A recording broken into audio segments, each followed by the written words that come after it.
आप सभी लोगों का स्वागत है फिर से एक बार ट्रिक जोन में। आशा करता हूँ सभी लोग सही सलामत होंगे। तो चलिए शुरू करते हैं आज का वीडियो। जहाँ पे बीच में कुछ दिन वीडियो नहीं दे पाया, थोड़ा बहुत बिजी था, लेकिन सीपीएल का आगाज हो चुका है उस बीच, जिसमें से इस हफ्ते 3 T20 मैचेस ऑस्ट्रेलिया और दक्षिण अफ्रीका गया है। हालांकि ओडीआई सीरीज में वहाँ पे रिव्यू करूंगा और उसके बाद कहीं ना कहीं सीपीएल के जो आगाज हुआ है सीपीएल 2025 यानी कि 13वें संस्करण का, वहाँ पे लाजवाब शुरुआत हुआ है इस सीपीएल 2025 के आगाज। वहाँ पे 3 मैचेस चल गए, जबकि तीसरा मैचेस का रिव्यू इस वीडियो में किया जाएगा। और वही पहला 2 मैचेस भी ज़बरदस्त रहा, चाहे सैन किड्स और नेविस पैट्रियोट्स बनाम एंटीगुआ, खास तौर पे देखें तो एंड बरबुडा फैल्कॉन्स के बीच। वहाँ पे सैन किड्स ने पहले मुकाबले में ही बाजी मार दी, तो दूसरे मुकाबले में गाना अमेजन वॉरियर्स ने सैन किड्स के खिलाफ तगड़ा प्रहार किया। और जो यह मुकाबला था, तीसरा मुकाबला, एंटीगुआ एंड बारबुडा फेल्कॉन्स अपने घर में खेल रही थी और वहाँ पे थे बारबाडोस रॉयल्स। तो कहीं ना कहीं शुरुआत, हालांकि एंटीगुआ ने टॉस जीता, गेंदबाजी करने का फैसला, और वहीं पे जो शुरुआत था बारबाडोस रॉयल्स का, वहाँ पे क्विंटन डिकॉक कहीं ना कहीं ठीक ठाक शुरुआत दे रहे थे। वहाँ पे पहले 7 8 10 ओवर्स, 10 11 ओवर्स तक आयराना बॉल से चल रहे थे, उतना खास तेजी दिखा नहीं, गेंदबाज बेहतरीन दिख रहे थे, चाहे इमाद वसीम, चाहे जैडन सिल्स हो। कप्तान बेहतर गेंदबाजी की 3 ओवर में 17 रन, एक विकेट। जैडन सिल्स की किफायती स्पेल्स के बदौलत वहां पे रन उतना बटोर नहीं पाए जितने रन बटोरने चाहिए थे बारबाडोस रॉयल्स के। और वहां पे सिर्फ 4 ओवर पर रन, 2 विकेट, और बहुत ही उमदा किस्म का स्पेल किया जैडन सिल्स ने शुरुआत से लेकर आखिर में, जिसके कारण कहीं ना कहीं बेहतर पोजीशन में रहे एंटीगुआ एंड बारबुडा फैल्कॉन्स। और गजनफर ने जो 4 ओवर में 19 रन देकर 1 विकेट, यानी कि ये जो 3 गेंदबाज थे, तीनों गेंदबाज ने बहुत ही उमदा किस्म की गेंदबाजी की। लेकिन फिर भी देखें तो ओबर्ट मैकॉय ने भी वही कोशिश की थी। डिकॉक शुरुआती शर में अच्छी खासी कुछ शॉट्स लगाए थे, कुछ एक आध छक्के भी लगाए थे, लेकिन तेजी से रन नहीं बटोर रहे थे। वहां पे दूसरे एंड पे बाकी बल्लेबाज ब्रेंडन किंग, कदीम अलीन उतना खास दिखे नहीं। लेकिन जब रॉबिन पॉवेल कप्तान ने आकर जो पारी को संभाला, वहां से कहीं ना कहीं रन गति का तेजी से रन बटोरे, और वहां पे क्विंटन डिकॉक के साथ एक 49 रन की पार्टनरशिप्स।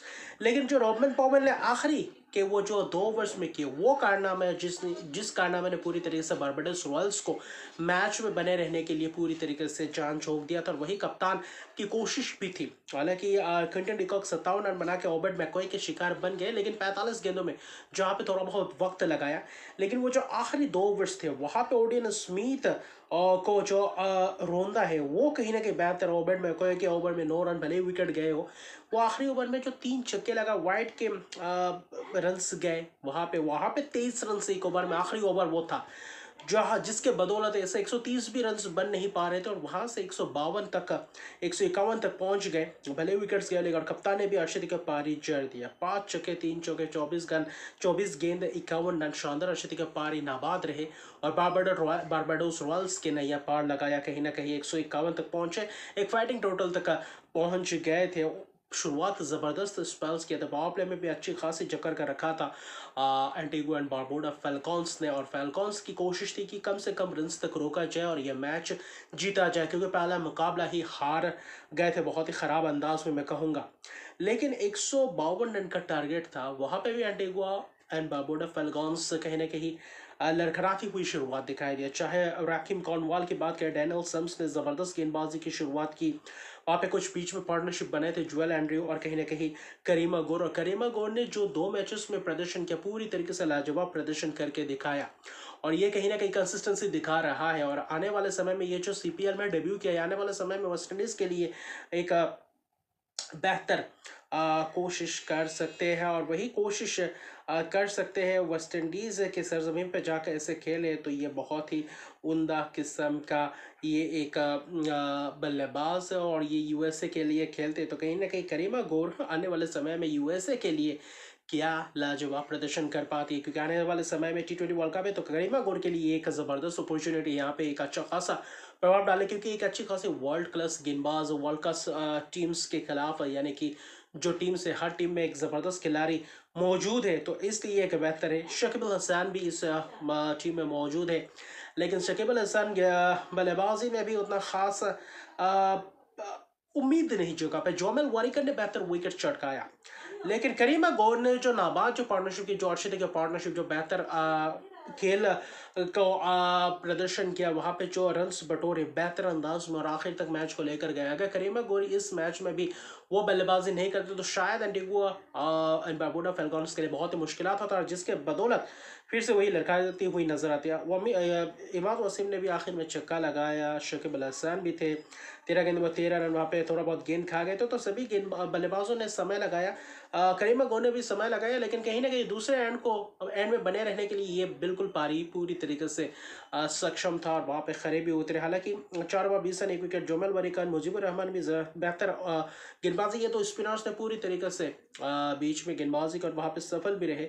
इथान बोज ने भी वही कोशिश की थी, रेमन सेमर्स, डेनियल सेम्स, लेकिन जो आखिरी के 4 ओवर में जहाँ पे 45 रन चाहिए थे वहाँ पे पूरी तरीके से उलटफेर कर दिया था। वहाँ पे आखिर में जो छक्के पे छक्के लगाया डेनियल सेम्स के एक ओवर में 17वें ओवर डेनियल सेम्स करे थे 17 रन, वहाँ पे इमाद वसीम चक्का, करीम गोल चौका लगाते हैं। फिर इथान बॉच के ओवर में आखिरी 2 गेंदों में 2 छक्के और उसी 2 छक्के ने कहीं ना कहीं मैच में वापसी करा दिया था एंटीगुआ एंड बारबुडा फैल्कॉन्स के लिए। और बाद में 2 ओवर में 14 रन और वही जो 18वें ओवर में 17 रन और जो 17वें ओवर में 14 रन, इस 31 रन इन 2 ओवर में और उसी ने मैच का रुख पलट दिया, वरना एंटीगुआ एंड बारबुडा फैल्कॉन्स के लिए बहुत ही मुश्किलात खड़ा कर चुका था।